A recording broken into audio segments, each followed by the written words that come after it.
name's Carolyn Cullinan McCormick, and I would like to demonstrate the 4 different ways that you can use my trim-a-tip tool.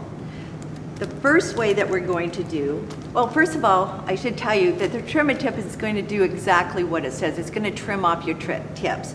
And there's 4 different angles. We picked out the 4 most popular angles, and we put that in the trim-a-tip. So first of all, we're going to work on this little block. It's called Aunt Addie's Star. So here is my template, and when you're doing this, you're going to take and cut out your pieces on your line. Add a couple pieces of masking tape. All that's going to do is keep your fabric from shifting around. And when you do this, you're going to be able to cut out 4 to 6 pieces at one time. So I'm just going to do it for 1. I always figure out how big I'm going to cut my pieces because I don't like to cut it. I like to cut it in strips, and so I don't have all these weird angles. So this one here, I need to cut it 3 1/4 inches. And then I place it on here just like this. And remember, you can stack these fabrics. You don't have to just do one at a time. Then I'm going to use an 1/4, which most people have an 1/4. And this is how I'm cutting out my template. So you're just going to cut all the way around on all 4 sides. Or excuse me, 3 sides.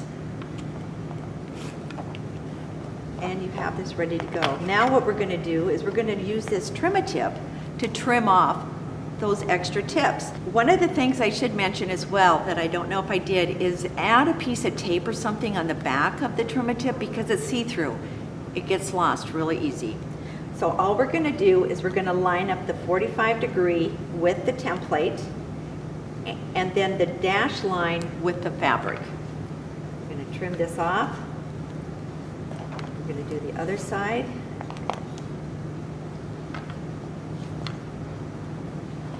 Okay, just like that. Now when you're ready to put your pieces together, you can see how they just line up.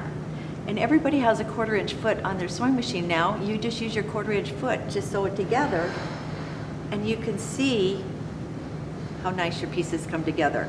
And so then when you're putting the quilt together, everything lines up. And like I said, it gives you a nice clean back on the back. You don't have to go back and trim anything off because you've already done that.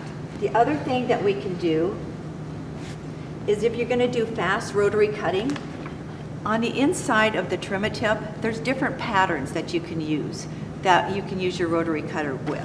And I'm going to do the second one down, and because it has a 30, a 60, and a 90. What you're going to do is just line this up like this. The first one is a 30°. Line up the dash line with your fabric. Trim this off. Okay, then we're going to do the 60°.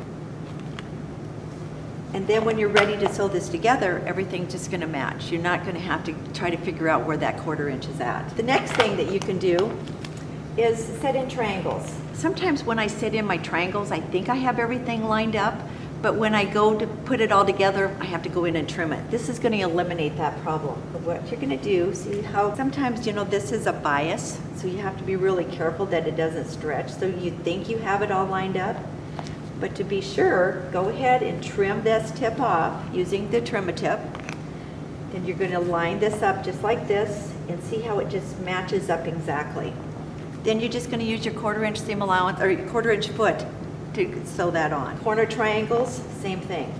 On this particular one, you see how you try to make sure that you have your 1/4 inch, but by having this trimmed, do you see how that just lines up?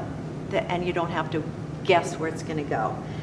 You can see how this is nice and clean. This one here, you're going to have to come back and trim off. The other thing that I like using the trim-a-tip for is my binding. And I usually cut my fabric in strips, about 2 1/4. Then I'm going to trim this off at a 45° angle. Get rid of that. Use your trim-a-tip, lining it up on that dash line with the fabric, just like this. And then when you're ready to put it together, you can see how this just lines up.